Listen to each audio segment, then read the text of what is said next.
Hello students, in this session we'll be taking up some more questions of decision making from XAT examination. Let us start. First set lete hain. So there is a first set with two questions. The problem statement is given as follows.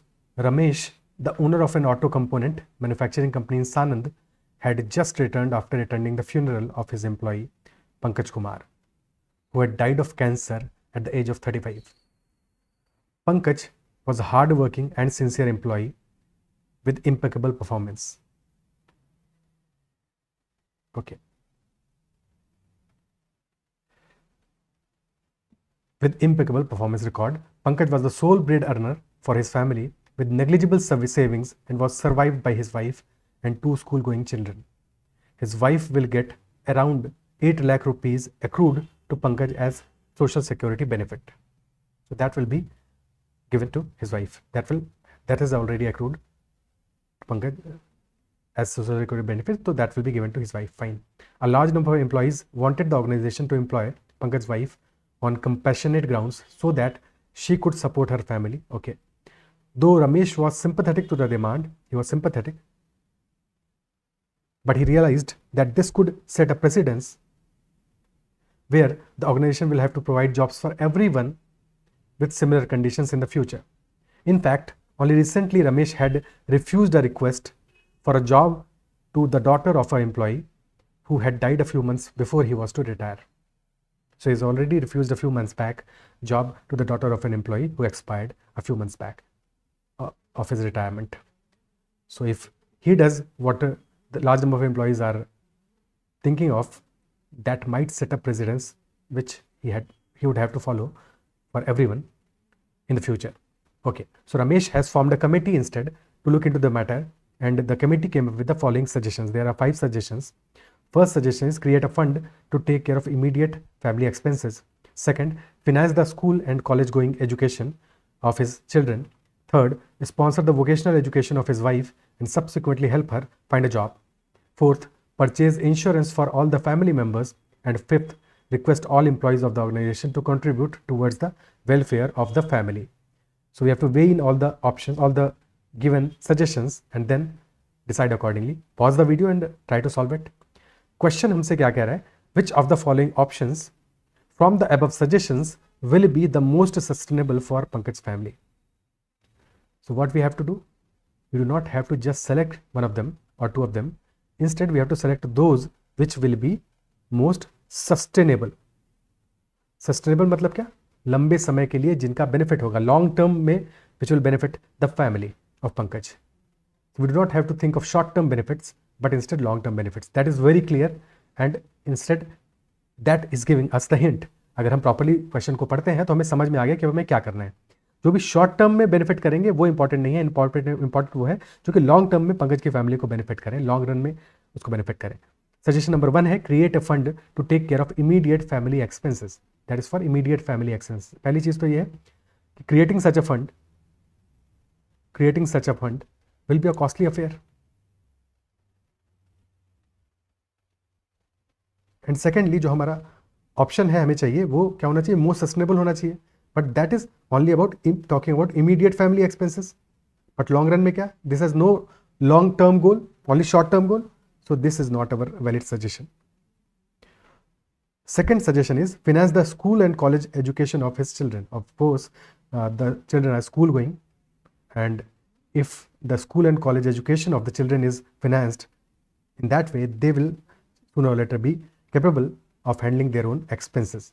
Obviously later when they will graduate from the college. But definitely this will help the family in the long run.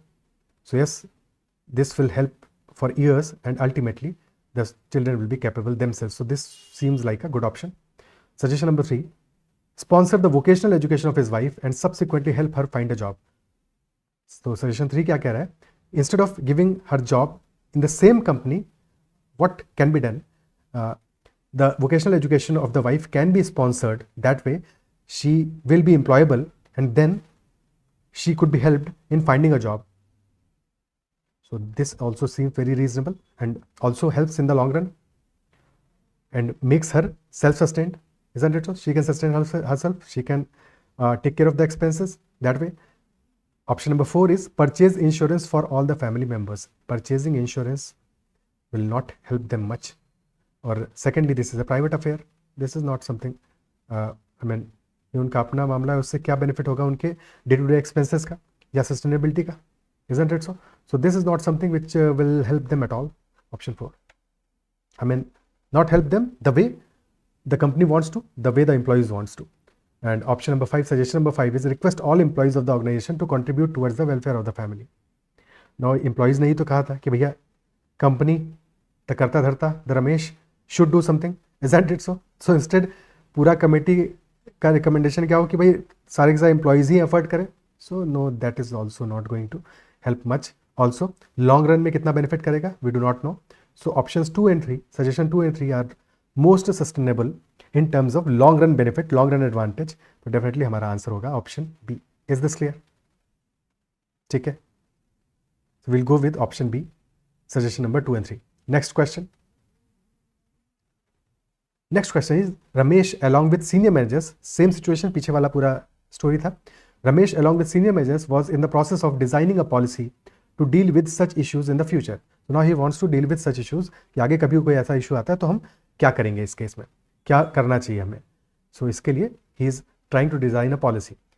Question is which of the following policy statements will be the least amenable to misuse in the future? So we have to identify which policy statement will be least amenable to the misuse. Amenable मतलब क्या हुआ कि least agreeable. ठीक है, ऐसा possibility कम हो कि misuse हो सके, मिनिमम मिसयूज हो जिस केस में. ठीक है, मिनिमम मिसयूज हो, that option we have to opt. Option A is saying the firm should provide one job to any of direct dependents of the deceased employee. Fine. We'll come back to this later after weighing in other options. Option number B is saying the firm should provide one job to any dependent. Option A कह रहा है any of the direct dependents. Option B कह रहा है any dependent. So generalize कर दिया, थोड़ा general हो गया पहले वाले से, फर्स्ट से जनरल हो गया इस सेंस में. And if employee dies during the service. Okay, so ये सेकंड वाले पार्ट में थोड़ा स्पेसिफिक हो गया कि पहला वाला है डिसीज्ड एम्प्लॉय, यानी कि employee could have expired anywhere during the job of the job. ठीक है, ही शुड हैव डिसीज्ड और एक्सपायर्ड और बिफोर द रिटायरमेंट. ठीक है, सो ऑप्शन ए तो ये कह रहा है, ऑप्शन बी कह रहा है if employee dies during the service. So this is second part is specific. Okay, ठीक है. Option C is saying the firm should provide one job to any dependent. So similar line as option B. If the family does not have any support, so there is one further condition which is good because this makes it more. एक और condition add किया है, सो थोड़ा misuse कम होगा because general से थोड़ा specific की तरफ आए हैं. तो this is also adding some specificity to this, to option B. And last, employee dies during the service, so that is same. So option B और C के बीच में C is slightly more specific, so better than B definitely. Better than B definitely. So ये greater than का मतलब ये हुआ कि misuse कम होगा, better option है, better answer के closer है. Okay. Option D, the firm should provide help to the dependent family members in pursuing good educational employment. There is a problem with the option D. Option D is nowhere saying that if the employee has expired or dies or something. So basically this is very very generic because इसमें तो जो already employees काम कर रहे हैं उनके dependent family members भी आ जाएंगे कल को. ठीक है, कि हमें भी हेल्प करो, हमने क्या बिगाड़ा है. Isn't it so? So this is very very generic, very generic. And अब तक के जितने ऑप्शन है उनमें वर्स्ट ऑप्शन है. So this comes last. Because ये तो इतना जेनरिक हो जाएगा कि जो ऑलरेडी एग्जिस्टिंग है वो उनके मिसयूज ही मिसयूज होगा. इसका तो मोस्ट मिसयूज्ड ऑप्शन होगा ये. Option E, the firm shall constitute a committee with fair representation from all stakeholders to decide on the course of action based on specifics of the case. So very very very important and very reasonable option कि एक committee constitute करेगी firm with fair representation from all stakeholders to decide on the course of action and based on specifics. तो ये हर एक case में जो specific चीज़ें होंगी उन पे डिस्कस करेगा, उनके हिसाब से बात करेगा, उनके हिसाब से कोर्स ऑफ एक्शन डिसाइड करेगा और सारे स्टेक होल्डर्स रहेंगे तो मिसयूज का चांस मिनिमम रहेगा. बिकॉज अगर फेयर रिप्रेजेंटेशन होगा हर एक स्टेक होल्डर का तो चेक्स एंड बैलेंसेस बने रहेंगे, कहीं पे भी चेक्स एंड बैलेंसेस बने रहेंगे तो मिसयूज का चांस मिनिमाइज हो जाएगा. Misuse will be minimised in that case. So option E is the best option and hence this should be our answer. Least amenable to misuse option E best among the given options. Clear है? yes it might take a bit time है कि नहीं, उसके लिए हमें concern नहीं होना because policy statement wise this is least amenable to misuse. Question हमसे ये नहीं पूछ रहा है कि जो मोस्ट सबसे कम टाइम टेकिंग हो, सबसे कम पैसा खर्च हो, वैसी बातें नहीं कर रहा है. इसमें टाइम लगेगा, डेफिनेटली कमेटी फॉर्म होगा, कमेटी में लोग बैठेंगे, तामझाम होगा, but in any case this will be least amenable to misuse. तो बेस्ट ऑप्शन हमारा ऑप्शन ई है. Between C and B, C is better than B. And as far as A is concern, A is also fine. I mean A और B को same pedestal type में रख सकते हैं, और definitely E is greater than these options and B and A are greater than D option. So this will be our sequence kind of. Clear है? Okay, next set पे चलते हैं. So first question of the next set is Lal and Sons, a family business comprises 3 different companies in 3 different industries. So there are 3 companies in 3 different industries in Lal and Sons. Sudarshan Lal was heading his entire business from the inception. Sudarshan Lal he owner है इस company का. 2 years ago he hired 3 managers, one for each company, and Chhagan Lal Jha as chief executive officer to look after the entire business.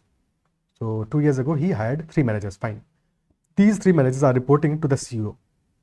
However, Sudarshan Lal and his family still own the entire business, though they are not involved in day-to-day operations. So they are still the owners, but they are not involved in day-to-day operations. For that, they have managers and CEO. So 2 years after the handing over, Sudarshan was concerned that none of the companies except one is profitable. So once they have handed over this, Sudarshan is concerned 2 years after that none of the companies except one is profitable, which implies that one of the companies is profitable, 2 are not. One is profitable, ठीक है, 1 में growth हो रहा है, but बाकी 2 में they are going down, they are not profitable. Which of the following information, if true, will most likely reduce Sudarshan's concerns? So which of the following given options, if true, if they are true, will most likely reduce the concerns? I mean, which will be something of a positive information related to the companies? And which companies? Most probably the 2 companies which are loss making, because इनके लिए concern है ज़्यादा, इनके लिए ज़्यादा concern है. जो profit making है वो तो ठीक है, इनके लिए कंसर्न ज़्यादा है. सो अगर इनके बारे में कुछ बेटर इन्फॉर्मेशन, कुछ गुड न्यूज़ मिलता है तो वेल एंड गुड है. ऑप्शन ए कह रहा है leading financial institutions recently advised its investors to purchase the shares of the 2 loss making companies with a long term outlook. So there are leading financial institutions which are suggesting, advising the investors to purchase the shares of the 2 loss making companies. Why? Because they think with a long term outlook, which implies कि long term में they are thinking, they are predicting that the companies will go good. Companies will ultimately be profitable. So this is the good news. Seems good. Let us check other options as well. Option B कह रहा है the corporation's performance was stagnant for 3 years before Sudarshan handed it over to the professionals. Stagnant for 3 years. We do not know exactly कि stagnant थी तो कितना growth था नहीं था, जीरो ग्रोथ था. बिकॉज स्टैगनेंसी का मतलब ये हुआ कि अगर इंडस्ट्री एवरेज की हम बात करें इन जनरल किसी भी इंडस्ट्री में जहाँ पे कि company is performing, so if the company is stagnant that means कि या तो ग्रोथ बहुत कम है या ऑलमोस्ट जीरो है या इंडस्ट्री एवरेज से काफ़ी कम है. सो दिस माइट ऑल्सो भी पॉसिबल कि इंडस्ट्री एवरेज से कम रहा हो ग्रोथ पर ग्रोथ रहा हो. तो अगर कंपनी का परफॉर्मेंस में ग्रोथ विजिबल था फॉर द पास्ट 3 years तो फिर हम नहीं कह सकते कि उसका इससे कोई कंसर्न कम होगा. ठीक है, इस स्टेटमेंट की वजह से. So stagnancy is a kind of general term, not very specific, तो क्लियर नहीं होता इससे. नॉट क्लियर कि ग्रोथ था कि नहीं था उस पीरियड में. ठीक है, और अगर होता भी नहीं भी होता ग्रोथ तो भी अभी के लिए इतना क्या बेनिफिट करेगा ये चीज़. So not very clear. Anyway, अभी at present this statement is not, definitely not reducing the Sudarshan's concern. So not the right answer. Option C, the best performing division belongs to an industry which is growing in double digits. अब ये एक और worry वाली बात है, cause of worry है कि जो बेस्ट परफॉर्मिंग डिवीजन है वो ऐसे इंडस्ट्री को बिलोंग करी विच is growing in double digits, यानी कि इंडस्ट्री बहुत तेजी से ग्रो कर रही है. May be that is why the best performing division is growing. तो ये तो और कॉज को बढ़ा देगा, कॉज ऑफ कंसर्न को इंक्रीज कर देगा. बिकॉज बेस्ट परफॉर्मिंग डिवीजन भी मे बी शायद इसलिए ग्रो कर रहा है बिकॉज उसका जो इंडस्ट्रियल एवरेज ग्रोथ रेट है that is also very high. So possibly not because of the credentials, but more because of the industry they are working in. Isn't it so? So this will only increase the concern, not reduce it. Definitely the opposite side जा रहा है ये. Option C, definitely not the answer.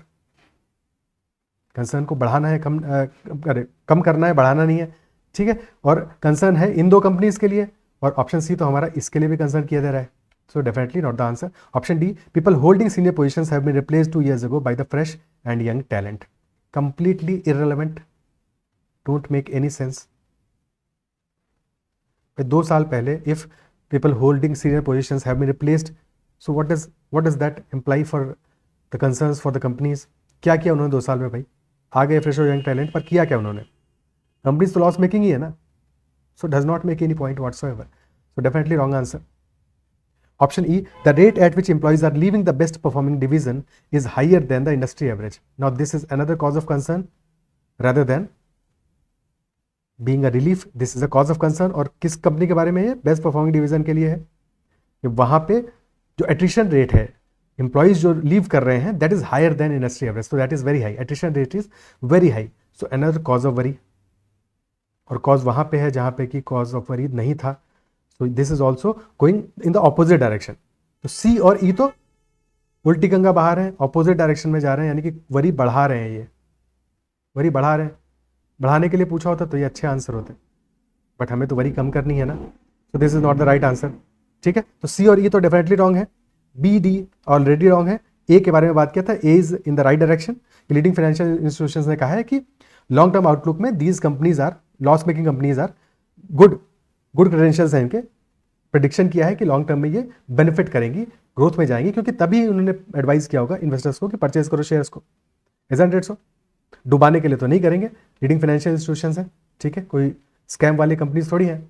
तो definitely option A is the answer and best answer and the only answer, because बाकी किसी में ऐसा कुछ नहीं हो रहा. So option A definitely is the answer which will definitely reduce Sudarshan's concerns.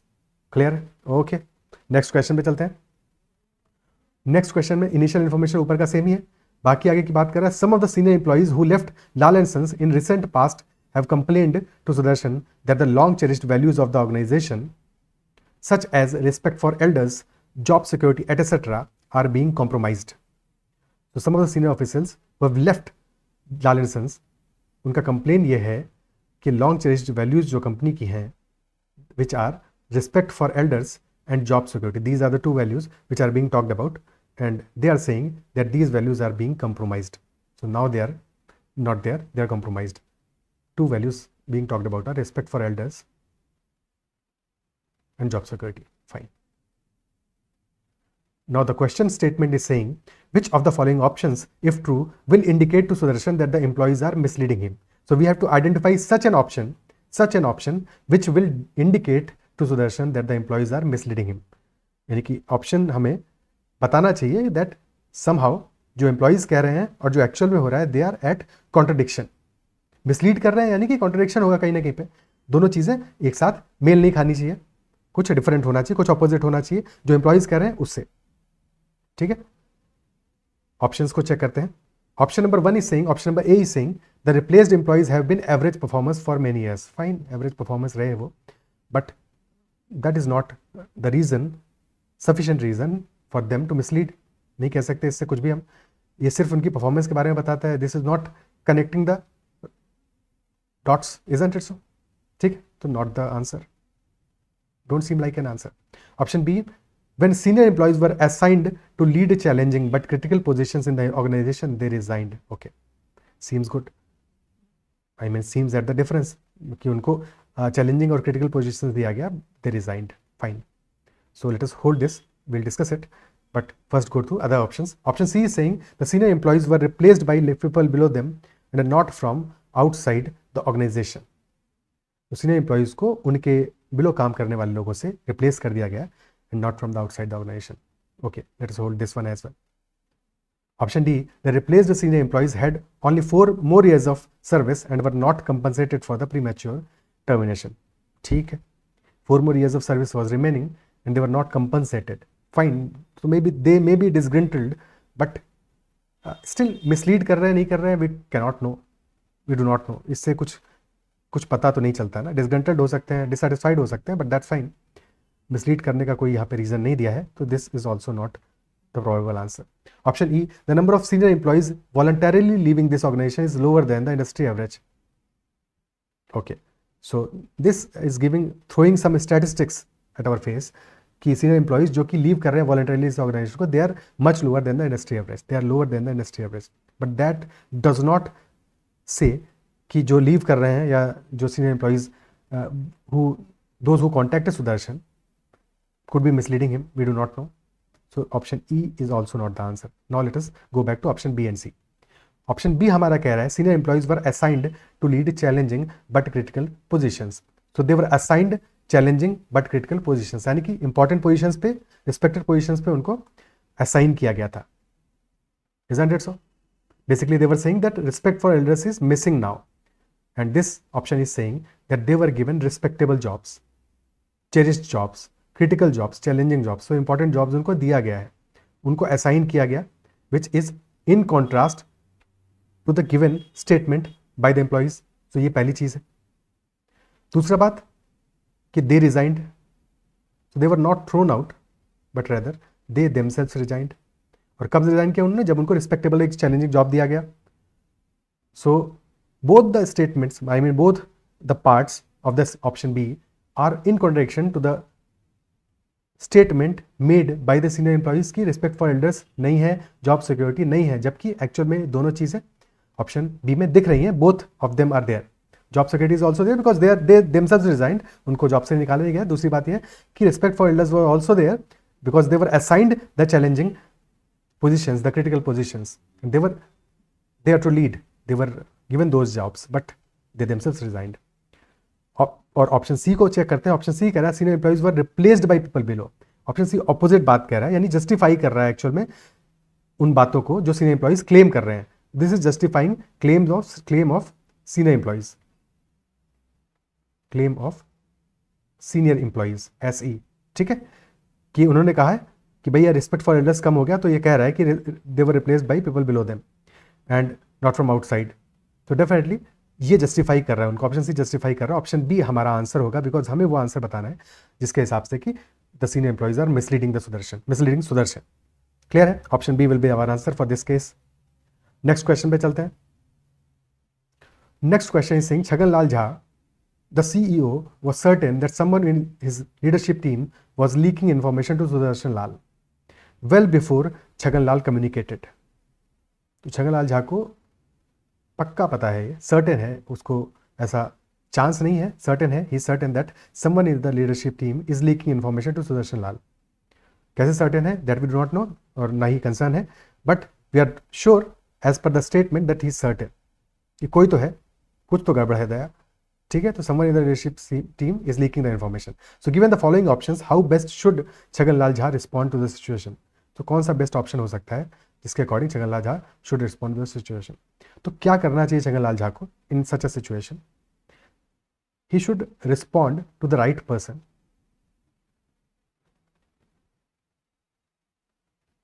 And who is the right person in this context? The person to whom the information is being leaked, which is Sudarshan. Right person is Sudarshan, यानी कि he should inform right person if possible and with the right reasons. Why and what is happening and what could be the consequences? I mean, is it good for the company? Is it good for the organization as such? Option A कह रहा है छगन लाल should request Sudarshan to kindly wait for him to communicate as informal sources may lead to information.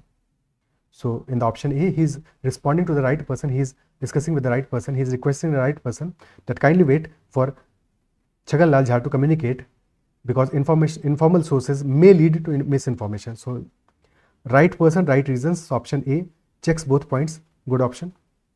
Could be the answer. Option B, Chhagan Lal should complain about this to Sudarshan and threaten to resign. पहली चीज क्या करे? Complain करे, not the right way to do it. दूसरी बात, threaten to resign, threaten करे, धमकी दे कि भैया जॉब छोड़ दूंगा. कंप्लीटली निगेटिव ऑप्शन है. This is not how he should handle it, not the best option definitely. तो option B is not the answer. Negative responses कभी भी जनरली हमारे आंसर नहीं होंगे. ठीक है, बिकॉज पॉजिटिवली कम्युनिकेट करेगा तो that is the better way. ठीक है, option C, Chhagan Lal should request his team to continue passing information since it brings down the communication barrier. Okay, so instead option C क्या कह रहा है? He should request his team to continue passing the information. Negative way, wrong persons, not the right way of communication. So definitely this is not the answer. Option D, Chhaganlal should understand that this is bound to happen and should not bother. ये तो होना ही है, ये तो होता रहेगा, चिंता मत करो, इसकी टेंशन ही मत लो. तो not doing anything is not an option in general. I mean, कभी उससे भी बेकार ऑप्शन होंगे तो फिर अलग की बात है, but not doing anything in general is not a correct decision. भाई अगर प्रॉब्लम हो रहा है तो उस प्रॉब्लम का कुछ तो सॉल्यूशन करोगे ना. चुप बैठने से क्या होगा? कुछ भी नहीं होगा. और कुछ तो करना है ना, बेटर करना है. यानी कि अगर प्रॉब्लम हो रहा है ऐसा ऑर्गेनाइजेशन में, लोग इन्फॉर्मेशन लीक कर रहे हैं जिसकी वजह से कि कल को बड़ा प्रॉब्लम हो सकता है, बखेड़ा हो सकता है, तो you should sort it out. Option E, Chhaganlal should threaten his team that one of them will be fired by the weekend if this practice of passing information does not stop immediately. धमकी कर दे दिया कि भैया गड़बड़ होगा ये. Threatened his team, one will be fired. Completely wrong. पूरी team के साथ मोराल पूरी टीम का डाउन हो जाएगा और कुछ भी इससे पॉजिटिव नहीं मिलेगा. This is also a very negative statement, very negative action. और निगेटिव एक्शंस का कभी पॉजिटिव कॉन्सिक्वेंस नहीं होगा, पॉजिटिव रिजल्ट नहीं आएगा. Definitely not the answer. The only possible answer which is the best of given options is option A. Candidate should, Chhaganlal should request Sudarshan to kindly wait for him to communicate, because in informal sources से miss information हो सकता है और फिर उसकी वजह से problem होगा. So definitely option A is the correct answer of the given answers. Is it clear? ठीक है, so we'll choose option A. क्या ये बात समझ में आती है? ठीक है, so that's all for this session and will meet again tomorrow for decision making questions, more decision making questions. अगर कोई डाउट हो इस जितने भी क्वेश्चन में डिस्कस किए, अगर किसी क्वेश्चन में कोई डाउट रहता है या कोई कंसर्न रहता है तो make sure to comment and will try to sort it out. ठीक है, that's all for this session. Bye bye, take care. अगर चैनल को अब तक सब्सक्राइब नहीं किया तो जरूर कर लीजिएगा. अगर सेशन पसंद आया है तो उसको लाइक ज़रूर करना है. ओके.